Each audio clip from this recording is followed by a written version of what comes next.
आदिवासी जन परिषद की आज वार्षिक बैठक का आयोजन केंद्रीय धूमक्रिया में आयोजित किया गया। इसमें अपने कार्यकर्ताओं को पेशा कानून और साथ ही आदिवासी धर्म कॉलम किस तरह से झारखंड गवर्नमेंट ने दिया और आदिवासी धर्म कॉलम अभी तक जो केंद्र सरकार नहीं दिया है उसको लेकर कैसे लड़ाई लड़ी जाएगी, इसको लेकर चर्चा की गई। आपको बता दें कि लगातार आदिवासी जन परिषद के नेता जो हैं प्रेम साही मुंडा जी, जो लगातार आंदोलन करते रहे हैं कि किस तरह से झारखंड में आदिवासियों को धर्म कॉलम दिया जाए और साथ ही साथ किस तरह से जो पेशा कानून लागू किया गया है उसमें क्या संशोधित अंश है, उसको लेकर भी अपनी बातों को रखा। मौके पर क्या कुछ कहा, आइए आपको सुनाते हैं।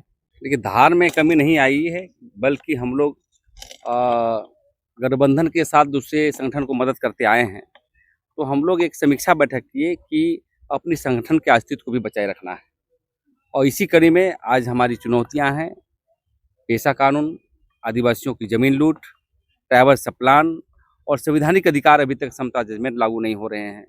ये सभी मुद्दे पर आज चर्चा ये हो रही है, और हम चाहते हैं कि फरवरी मार्च के अंदर में हम एक अधिवेशन भी करेंगे, और इसका विस्तारीकरण हम चाहते हैं अलग अलग स्टेट, जो पश्चिम बंगाल हुआ, उड़ीसा हुआ, हमारा छत्तीसगढ़ हुआ, अन्य राज्यों में करने का काम करेंगे। क्योंकि आज देख रहे हैं कि आदिवासियों के जो हमला हो रहा है अनेक तरह का हो रहा है। आज संवैधानिक अधिकार को छीनने के लिए हमेशा प्लानिंग हो रहा है। आदिवासियों की जातीय पर लड़ाया जा रहा है, धर्म पर लड़ाया जा रहा है। आज आप देखे होंगे कि समता जजमेंट लागू नहीं होने के बावजूद भी आंकी क्षेत्र में, तमाड़ क्षेत्र में, खरसवां क्षेत्र में सोना का खादान के लिए योजना बन रही है। वहाँ पर जद्दोजहद के साथ वहाँ पर लूटने के लिए काम किया जा रहा है। तो हम समझते हैं कि आदिवासी जन परिषद एक प्रेशर ग्रुप में रहेगा। जो भी हमारे आदिवासी समाज भी यदि काम नहीं करता है तो उसके लिए प्रतिवाद विरोध करता रहेगा, ताकि आदिवासी की जो समस्याएं हैं समाधान होने के लिए अग्रसर होगा। साल के अंतिम समय में ये बैठक का आपने आयोजन किया है। नए साल में क्या क्या एजेंडा होगा जो संगठन को लेके चलना है, संगठन के लोग लेके चलेंगे? नए साल में हमारी एजेंडा होगी कि संगठन को सशक्त बनाने के लिए विस्तारीकरण करेंगे। बुद्धिजीवी मंच बनेगा, सांस्कृतिक मंच बनेगा, युवा मोर्चा बनेगा, और ये आदिवासियों के लिए होगा। क्योंकि बहुत बार देखें कि आदिवासी पॉलिटिकलाइज नहीं हो पाता है, और पेशा कानून हो या कोई भी मसले को लेकर के, जातीयता मसले को लेकर के संवैधानिक जानकारी की अभाव है।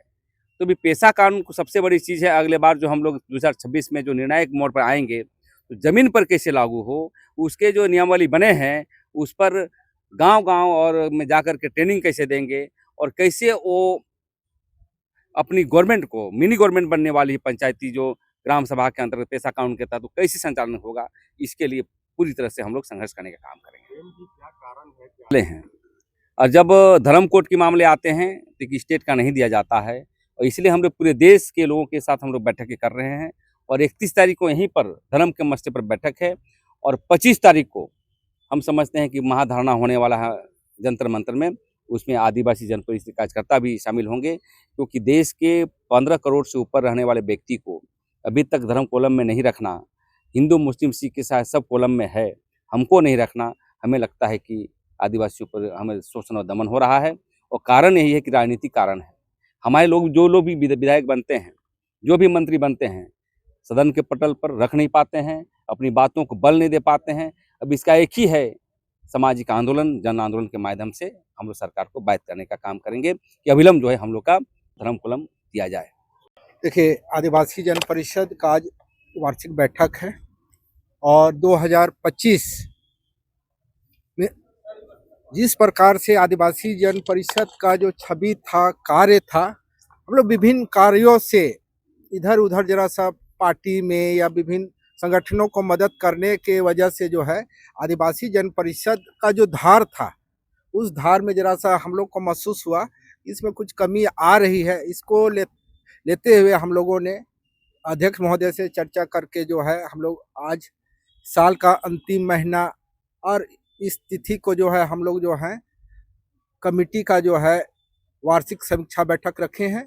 और आने वाला जो 2026 है, 2026 में जो जिस प्रकार से आदिवासी जन परिषद का एक नाम, रुतबा और धारदार हुआ करता था, हम लोग उस रूप में आदिवासी जन परिषद को पुनः ले जाने के लिए आज रणनीति बना रहे हैं। और अभी वर्तमान समय में आप देख रहे हैं कि अभी वर्तमान में आदिवासियों का 2-3 ज्वलंत मुद्दे हैं, उसमें से एक पेशा कानून अभी विगत दिनों जो आपका हेमंत सोरेन जी कैबिनेट में पास किए हैं, उसके बारे में भी हम लोगों को एकदम उसका जो है समीक्षा करते हुए इसको हम लोग जन-जन तक कैसे पहुँचाएँ, इसके लिए भी हम लोगों को चर्चा करनी है। दूसरी बात है कि 2026 में जनगणना भी होना है और उसमें उस जनगणना में सबसे महत्वपूर्ण पहलू है आदिवासियों का धर्म कोड। तो इस पर भी जो है हम लोगों को जो है काफ़ी संघर्ष करके जो है सरकार को दबाव बनाने का हम लोग प्रयास करेंगे, ताकि जनगणना से पूर्व हम लोग का जो है धर्म कोड का जो कॉलम है वो पुनर्स्थापित हो, इसके लिए भी काम करने की ज़रूरत है। इधर कुर्मी मुद्दा भी है, इधर स्थानीय नीति, बहुत सारे मुद्दाएँ हैं और जिस प्रकार से आदिवासी जन परिषद विभिन्न मुद्दाओं को लेकर के जो है विगत 20 वर्षों से संघर्ष करते आया था और इस संघर्ष को जो है आगे बढ़ाते हुए हम लोग जो है इसको 2026 में एक इसका जो स्टैंडर्ड जो पैमाना था, उस पैमाना में खरा साबित करने के लिए हम लोग काम करने का आज का बैठक में संकल्प लेने का यही सोच के साथ हम लोग बैठक है।